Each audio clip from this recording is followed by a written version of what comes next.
عقیدہ ختم نبوت کے تحفظ کی ذمہ داری ہر مسلمان کی ہے، اور ظاہر بات ہے کہ ہمارے بزرگوں نے ہر محاذ پر یہ کر کے دکھایا، جس وقت جیسی ضرورت تھی آپ نے اس انداز سے اس صدا کو بلند کیا۔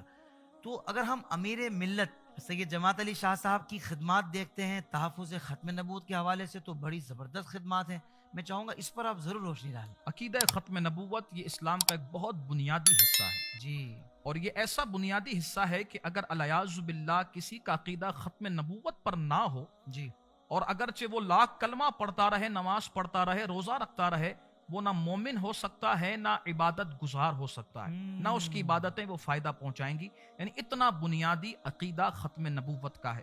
تو ظاہری بات ہے جب ختم نبوت کے عقیدے پر حملہ ہوگا جی تو جو علماء اہل سنت علماء حق ہیں، مشائخ اہل سنت مشائخ حق ہیں، تو ظاہری بات ہے ان کا دل تو تڑپے گا نا، وہ تو چاہیں گے کہ ہم خود بھی اس سے بچیں، اس فتنے سے بچیں، اور اپنی نسلوں کو بھی اور اپنے معتقدین کو بھی اور اسلام کے ماننے والوں کو بھی اس عقیدہ بد سے بچائیں۔ ہوا یہ کہ جب مرزائی فتنہ اٹھا، اس نے نبوت کا دعویٰ کیا، تو اس وقت ایک بہت بڑا اضطراب تھا علماء اور صالحین کے درمیان، اور آپ نے علماء اور صالحین نے بڑی جد و جہد کے ساتھ اس فتنے کا رد کیا۔ الحمدللہ۔ لیکن کمال یہ ہے کہ جتنا بھی رد ہوتا تھا نا، یہ قبلہ سیدی پیر جماعت علی شاہ صاحب کی زیر قیادت ہی ہوتا تھا۔ واہ واہ واہ۔ اور آپ اتنے متحرک تھے، اتنے متحرک، آپ کی اس وقت عمر 100 پلس تھی، پھر بھی آپ اتنے متحرک تھے کہ جہاں سے پتا چلتا کہ فتنہ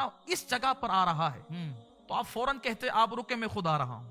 اللہ اکبر۔ ہوا یہ کہ سیالکوٹ میں اس نے اعلان کیا کہ مرزا آ رہا ہے اور اپنی تبلیغ کرے گا، اپنے عقیدہ باطلہ کی تبلیغ کرے گا۔ تو اب سارے جو وہاں سیالکوٹ کے تھے وہ سب پریشان ہو گئے کہ اب یہ آئے گا تو ظاہری بات ہے فتنہ تو اٹھے گا، اس کے لیے کیا کیا جائے؟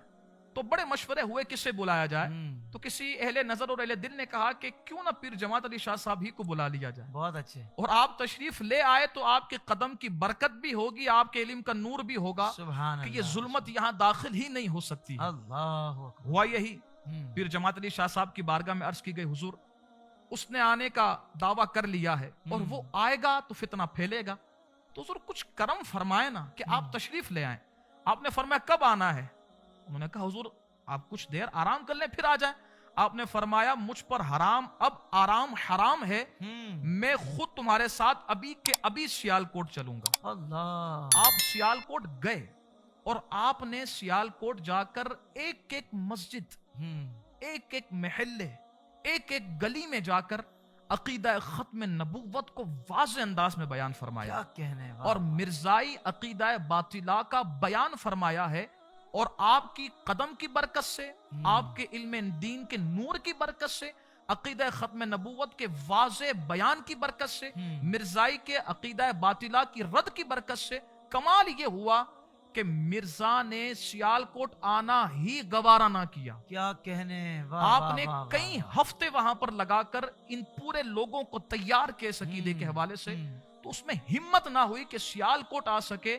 آپ نے ایسا نور بکھیرا ہے، اور آپ صرف سیالکوٹ نہیں بلکہ جہاں جہاں گئے ہیں آپ نے وہاں وہاں جا کر عقیدہ ختم نبوت کا بڑا اچھے طریقے سے تحفظ فرمایا۔ سبحان اللہ، سبحان اللہ۔ اللہ